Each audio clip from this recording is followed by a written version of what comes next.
もやもや探検。今日は具体的にもやもや探検をどういうふうにやっていくのかっていうのをお話ししたいと思います。人生を楽しむにはまず自分の心の声、望みを知ってそれを行動で叶えるっていうことをやっていくと、人生を楽しんでいるっていう状態になるっていうお話を、前回の動画でしたんですけども、心と行動をすぐ一致させればそれはもうそれですぐハッピーなんですけど、心の声が聞こえたとしてもその行動を阻んじゃうようなモヤモヤが来ることがあるんですね。これはいつもとは違うこととか新しくやろうと思うこととかだと余計と来るんですね。心配性のおかんみたいなモヤモヤが。これやりたいって思っても、いや、そうは言ってもみたいな、自分の頭の中のおしゃべりが来るんですね。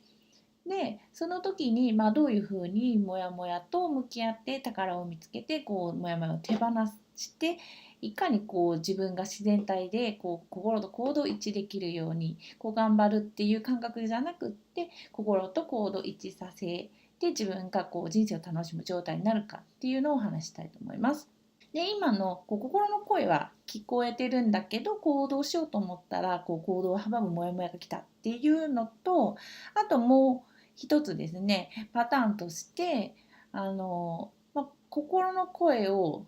聞こうってしてない時に何か出来事とかが起きたり誰かに対してとかモヤモヤってする感情が来ることがあると思うんですよね。その時ってそのモヤモヤをほっとくんじゃなくて後でからでもいいんで、あれなんであの時モヤモヤしたんだろうって、なんでああいうちょっとマイナスっぽい感情出たのかな、例えば嫉妬したとか誰かに嫉妬したとか何か出来事が起きてすごく悲しかったとかなんか出来事が起きてすっごい腹が立ったとか、そういう一見マイナスっぽい感情モヤモヤにも必ず宝が隠れてます。ですのでこの2つのパターンについて今日は具体例をお話ししたいと思います。はい。で、モヤモヤは心と行動が一致しないから心の声を聞いてのサインです。で、モヤモヤ探検のやり方っていうのはもうこれだけなんですね。この5つ。本当はどうしたいの？で、何を問題って思っちゃってんの？それって本当に問題って。で、問題じゃないって思えるいい気分の思考を選ぶ。で、最後に心と行動を一致させるっていうこの流れなんですけど、じゃあ、例えば実際もやもや探検やってみましょう。じゃあ普段から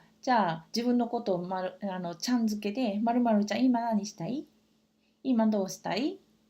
て聞いた時に心の声が答えたとします。じゃあ今ねお昼寝したいとか今カフェ行きたいとか、じゃあ今ちょっとゴロンしたい、ゴロンと昼寝は一緒かとかね、今ちょっとコーラ飲みたいなとか、いろいろあると思うんですよね。でその時にそうは言ってもっていう、もやもやさんが来たとします。じゃあ例えば何にしましょうね。これお昼寝って書いてるからお昼寝しましょうか。今何にしたいって心に聞いたりお昼寝したいって言いました。そしたらもやもやさんがやってきます。そうは言ってもさ、今日せっかく日曜日でお仕事も休みやのに今お昼寝したら一日潰れちゃうやんっていうモヤモヤが来たとします。でその時にもう一度聞くんですね。本当はどうしたいんだっけって。本当はどうしたいの？外に出かけたいのか、いやいや出かけるんじゃなくて寝たいのかとか、いや寝た後に出かけたいとか、それはその時によって心の声は違うと思うので、ぜひぜひよくよく本当にどうしたいのか聞いてあげてください。そしたらその心の声によって選ぶいい気分の思考は変わってきます。じゃあお昼寝したいって言った時にお昼寝したいけどいや一日潰れるのが嫌だって言ったとします。じゃあ心の声が本当にもう私は今日はゆっくりしたいんや寝たいんやって言ったとします。そしたらそれでモヤモヤがそんなん一日潰れちゃうやん、せっかくの休みやのにって言ったとしたら、じゃあそれってほんまに問題って聞いてあげるんですよ、自分に。そしたら一日潰れてしまうのが本当にもったいないことなのか、何をしないといけないと思っちゃってんのかとか、いや休日はこう外に出てこう例えば外に出ることが一番の自分の幸せって思ってんのかなとか、いやでもやっぱり体が資本だから、やっぱ眠たいんだったら寝たっていいんじゃないみたいな、そういういい気分の思考を探して、この自分の心の声を応援してあげるっていう感じですね。どうですか、わかりますじゃあもし心の声が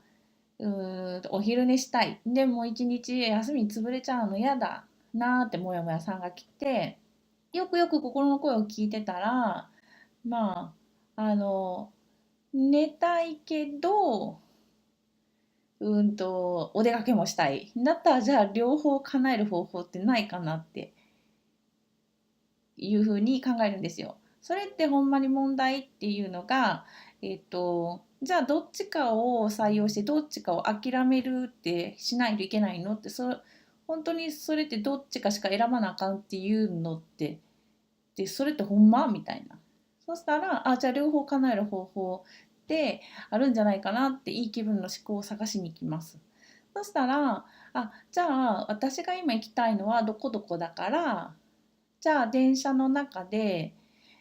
きっと座れるからそこで寝ようとか、じゃあもし混んでて乗れない場合はこう次の電車までこう待ってよとか、結構ね意図を明確化すると、電車乗る時とかに座りますって意図して電車に乗ると座れるんですけどね、これ私いつもやってるんですよ、座りたい時は。もうそういう、意図を明確化して心と行動を一致させたミラクルが起こるっていうのもあるんですけど、そういう感じで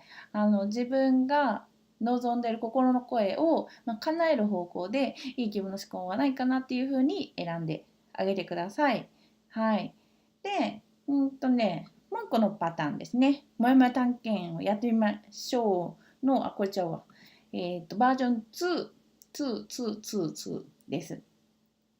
何かに対してとか誰かに対してモヤモヤした。一見マイナスっぽい感情が出てきた。心配とか嫉妬とか。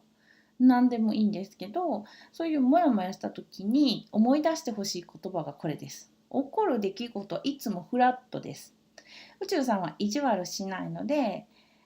このね、デッパちゃん、ウサギちゃんが書いてみた愛の無知っていうのをしないんですよね。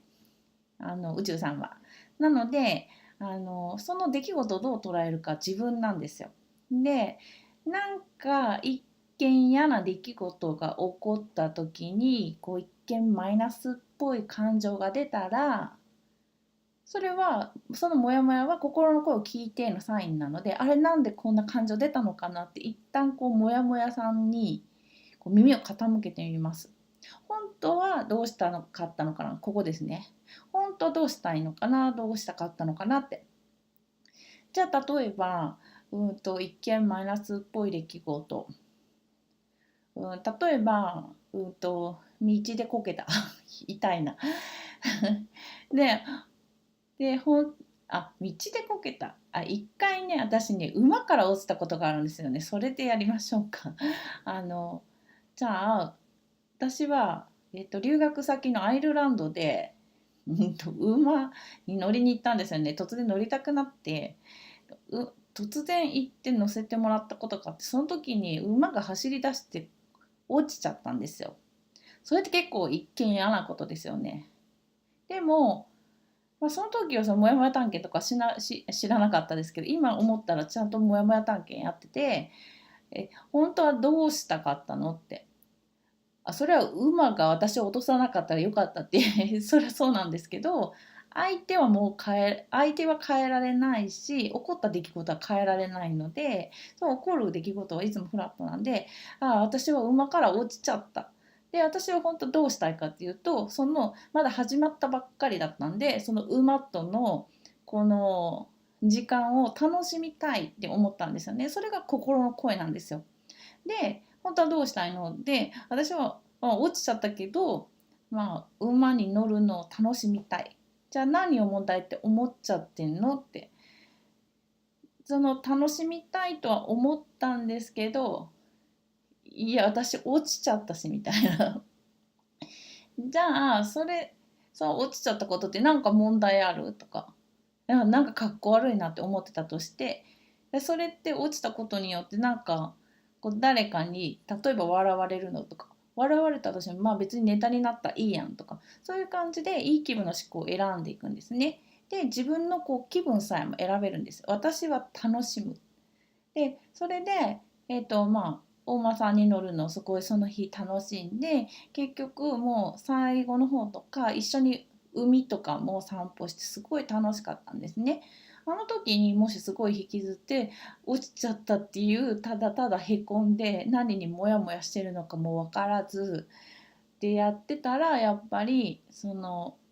大間さんとの時間を楽しめなかったと思うんですね。だからそういう時に自分が本当に望んでることは何かなって、馬との時間を、楽しみたいって、その心の声が聞こえたら、その心と行動を一致させてあげる。私は楽しむぞって意図を明確化して、残りの時間を楽しむっていう風にやると、どんどんどんどん自分の感情もコントロールできるようになるし、何が起こっても別に宇宙さんがなんか意地悪でなんかその出来事を起こしてるわけじゃないので、じゃあどういう思考を自分で選ぼうか、どういう気分を自分で選ぼうかっていうのを選べるっていうことになります。